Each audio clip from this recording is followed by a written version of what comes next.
Hello साथीहरू, नमस्ते। सन्चै हुनुहुन्छ? म पनि सन्चै छु। आज मैले माघे सङ्क्रान्ति स्पेसल रेसिपी लिएर आएकी छु। लड्डु बनाउनको लागि सबैभन्दा पहिला तिल लिने र तिललाई राम्रोसँग सफा गर्नुपर्छ। त्यसको ढुङ्गा, माटो, फोहोरहरू सबै हेर्ने राम्रोसँग।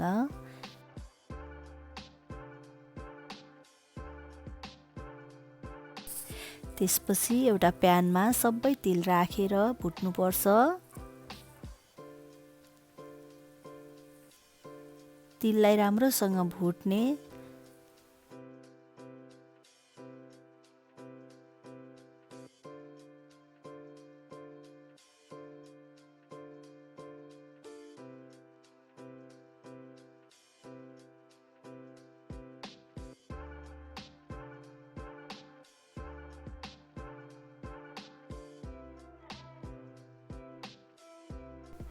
तिल भुटिन लाग्यो भने पड्किन्छ साथीहरू।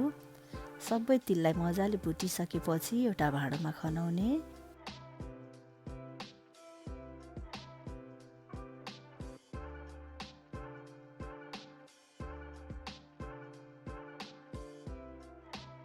अब लड्डु बनाउन चाहिने अरू चिजहरू पनि तयारी गरौँ। भेलीलाई मैले काटेर रेडी गरेको छु। बदाम र काजु पनि लिएँ। अनि ल्वाङ र मरिचको धुलो पनि लिएको छु। अब प्यानमा भेली राखिदिने र यसलाई पगाल्ने। भेलीलाई पग्लिँदासम्म चलाइराख्नुपर्छ।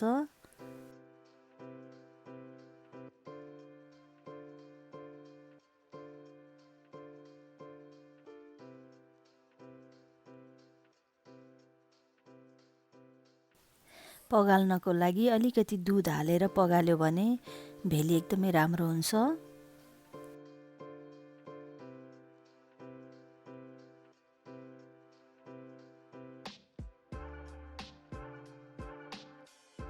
यसरी दुध हाल्दा भेली छिटो पग्लिन्छ पनि र टेस्टी पनि हुन्छ अझै।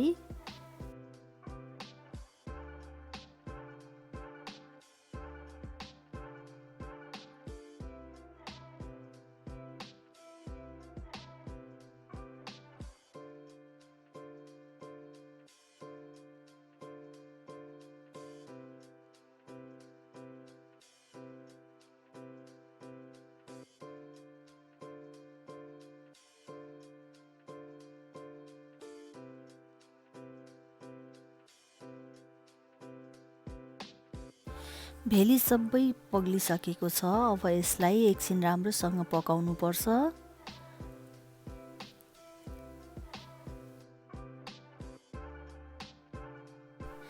भेली पाक्दै गर्दा मैले 1 चम्मच घिउ पनि राखिदिन्छु यसमा।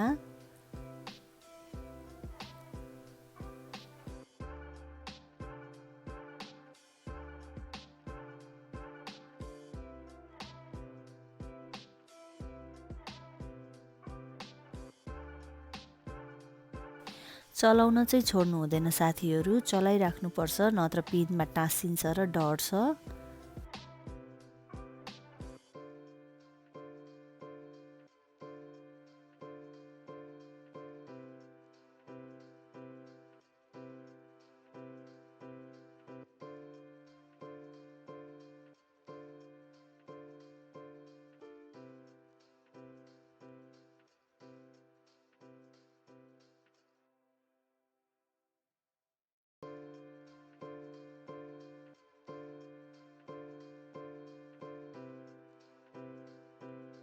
यतिको भइसकेपछि हाम्रो भेली लगभग रेडी हुन्छ।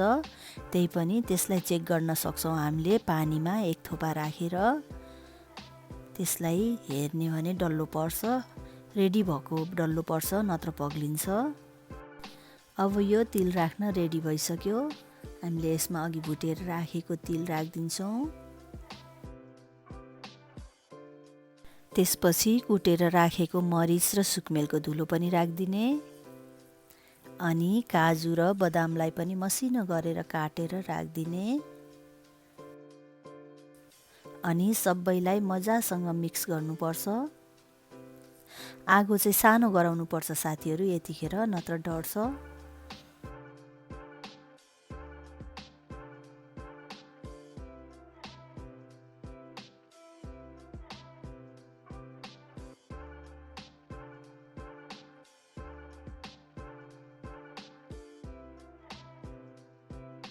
हाम्रो यो मिक्सरमा अलिकति भेली बढी भएर गिलो जस्तो भएको छ। अब मैले थोरै तेल थपिदिन्छु।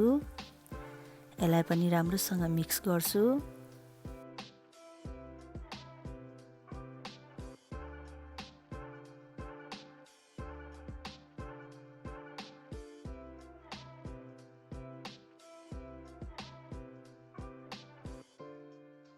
हाम्रो यो मिक्सर लड्डु बनाउन रेडी भइसकेको छ। अब म एउटा भाँडामा खनाउँछु र हातमा घिउ दलेर लड्डु बनाउँछु।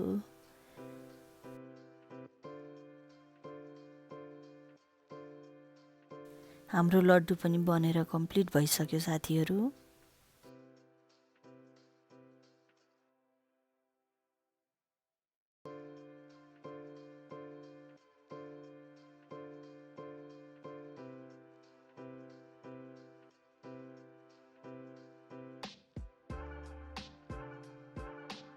अब यो लड्डुलाई चिसो हुन दिने र चिसो भइसकेपछि हामीले एउटा बट्टामा राखेर यो तिलको लड्डुलाई 1 महिनासम्म पनि खान सक्छौँ।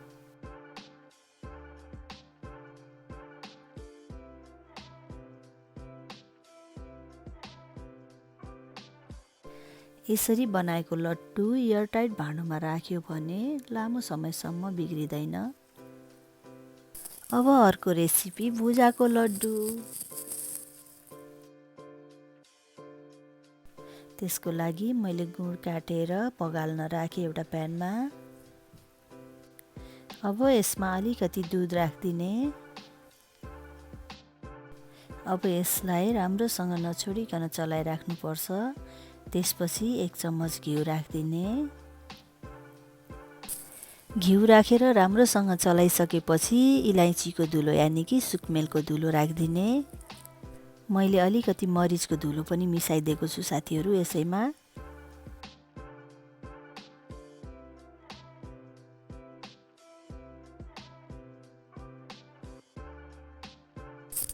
अब हामीले मसिनो गरेर काटेको बदाम र काजुलाई पनि राखिदिन्छौँ। काजु र बदामलाई मिक्स गरिसकेपछि अब हामी भुजा राख्दैछौँ। भुजा राखिसकेपछि भुजा र गुडलाई राम्रोसँग मिक्स गर्नुपर्छ। भुजा र गुड राम्रोसँग मिक्स भइसकेपछि हामी यसलाई पनि एउटा भाँडोमा खनाएर लड्डु बनाउँछौँ। लड्डु बनाउँदा सबभन्दा पहिला हामीले हातमा घिउ लगाउँछौँ। त्यसपछि अलिकति त्यो मिक्सर लिएर प्रेस गर्दै लड्डु बनाउँछौँ।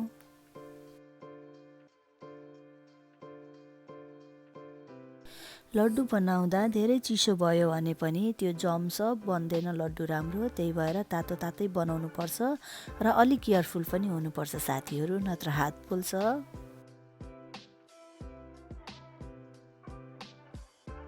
अब हाम्रो अर्को रेसिपी आलुको अचार बन्दैछ। आलुको अचार बनाउनलाई मैले मसिनो आलु लिएर आएको छु साथीहरू। आलु अलि फोहोर नै छ। यसलाई पहिला मैले पानीमा भिजाएर राख्छु एकछिन।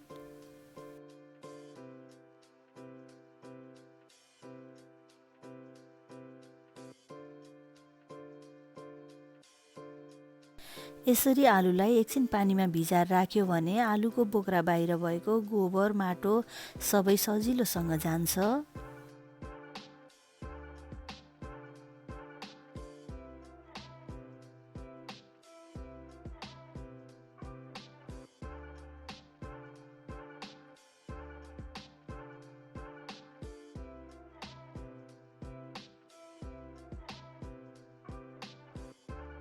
आलु राम्रोसँग सफा भइसकेपछि अब मैले यसलाई बोइल गर्न राख्छु।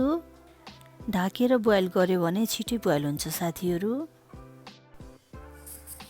हाम्रो आलु पनि बोइल भइसकेको छ। अब यसलाई ग्यासबाट निकालेर चिसो हुन राखिदिने र छोपको लागि मैले भाङ्गो लिएको छु। आज मैले अचारमा भाङ्गो राखेर बनाउने विचार गरेको छु। अब भाङ्गोलाई राम्रोसँग हेरिसकेपछि मैले भाङ्गोलाई भुट्छु।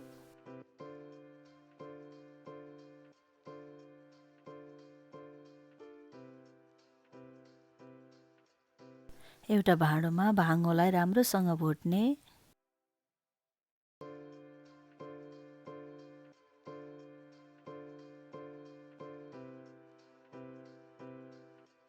भाङ्गोलाई ठिक्क भुट्नुपर्छ साथीहरू। फेरि धेरै भुट्यो भने पनि यो तितो हुन्छ।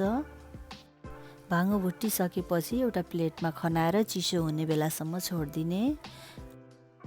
भाङ्गो सेलाउँदै गर्छ। अब त्यति बेलासम्म हामी आलुको बोक्रा फाल्छौँ। अचारको लागि मैले एकदमै सानो आलु लिएको छु, त्यही भएर यसलाई धेरै काट्नु पर्दैन। एकचोटि मात्रै काट्यो भने ठिक्क हुन्छ।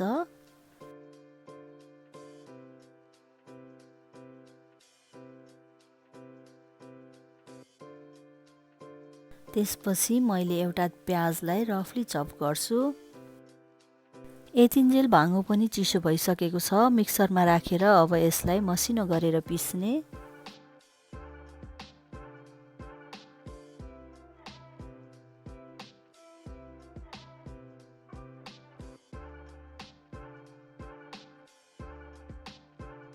भाङ्गो पिसिसकेपछि मैले हरियो खुर्सानी काट्छु। मैले आधी हरियो खुर्सानीलाई मसिनो चप गरेर काटेको छु भने आधीलाई चिरेर अहिले झान्ने बेलामा फुराउँछु। अब धनियाँलाई पनि मसिनो चप गरेर काट्ने।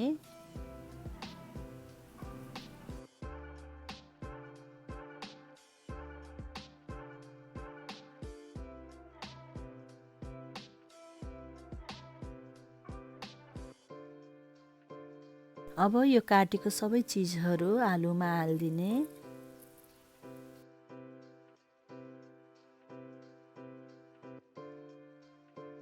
त्यसपछि स्वादअनुसार नुन राख्ने अनि अघि पिसेर राखेको भाङ्गो राख्ने। 1 चम्मच रातो खुर्सानीको धुलो राख्ने अनि एउटा भाँडोमा तोरीको तेल तताएर मेथी र खुर्सानी फुराउने। अब त्यसले यो अचारलाई झान्नुपर्छ। अब अलिकति कागती निचर्ने। अचारमा हल्दी राख्दाखेरि झान्ने तेलमै फुराउनु पर्छ। यसो गर्दाखेरि राम्रोसँग कलर आउँछ र अचार मलाई मजाले हातले मोलेकै मनपर्छ साथीहरू। अब मेरो अचार रेडी भयो। स्वादिलो टक्क अमिलो पिरो मेरो अचार आलुको। अब अर्को रेसिपी चाकुको। यसको लागि सबभन्दा पहिला मैले गुड काटेर प्यानमा राखेँ। अब यसलाई बिस्तारै सानो आगोमा चलाउँदै चलाउँदै पगाल्नुपर्छ। थोरै दुध राखेर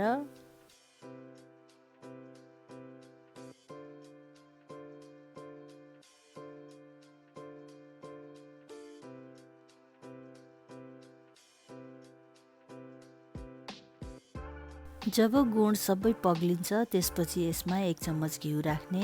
अलिकति सुकमेल र सिनामन पाउडर राखिदिने। यसलाई राम्रोसँग मिक्स गर्ने।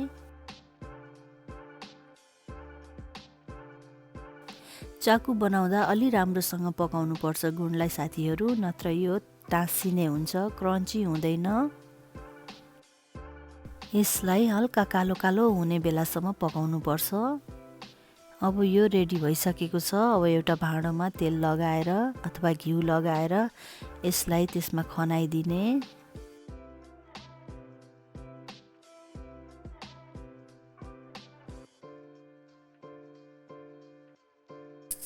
अब मैले यसमा भुटेको तिल राख्छु।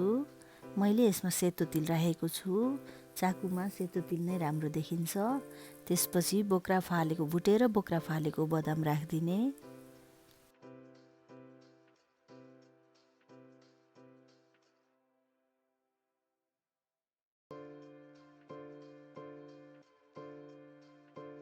त्यसपछि पातलो गरेर काटेको नरिवलको टुक्रालाई पनि राखिदिने।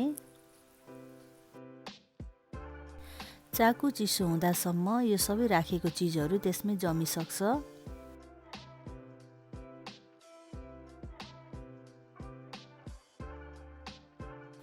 अब सबै कुरा राखिसकेपछि यसलाई चिसो हुन छोडिदिने। चिसो भइसकेपछि चाकु रेडी भयो। अब अर्को रेसिपी सेलरोटीको। सेलरोटी सबैलाई मनपर्छ साथीहरू, मलाई पनि साह्रै मनपर्छ। तर मेरो यो सेलरोटी चाहिँ अलि भने जस्तो भएको छैन साथीहरू, किनभने खासमा यो पिठो मैले सेलरोटीको लागि पिसेकै होइन। यो पिठो त मैले यो मरी बनाउनलाई पिसेको थिएँ, तर यो मरीको लागि यो पिठो अलि खस्रो भयो साथीहरू। त्यही भएर मैले पनि यही पिठोको सेलरोटी बनाउन थालेँ। मैले एउटा जारमा अलिकति पिठो, अलिकति दुध, अनि आफूले कतिको गुलियो खाइन्छ त्यो स्वादअनुसार चिनी र घिउ राखेर यसलाई एकचोटि पिस्दिन्छु। यसो गर्यो भने पिठोमा राम्रोसँग घिउ र चिनी लाग्छ अनि रोटी स्वादिलो हुन्छ।